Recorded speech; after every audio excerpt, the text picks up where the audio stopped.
hebben een fantastische universiteit met heel veel onderzoekers, heel veel jonge onderzoekers die geweldig onderzoek doen. Maar wij willen met dat onderzoek naar buiten treden en wij willen dat we ten dienste staan van de maatschappij. Wij zijn ook een kenniscentrum dat ten dienste moet staan voor die maatschappij. En we willen onze onderzoekers, en in dit geval onze jonge onderzoekers, zover krijgen dat ze dat op een goede manier naar buiten kunnen brengen.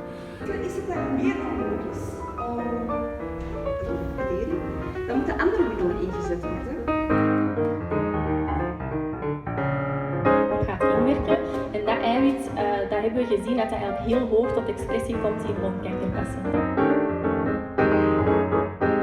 Wat ik super vond, en je bent de eerste vandaag die dat doet, is dat je heel concreet zegt wat jij in het lab doet.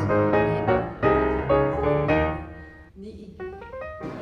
Als jurylid doen we vooral op het totaalplaatje. Heel belangrijk is dat je meegenomen wordt in het verhaal. Dat kan door een grapje zijn, door een beetje interactie aan te gaan met het publiek, door een mooie PowerPoint. De ene is wat sterker in PowerPoint, de andere kan meer grapjes vertellen.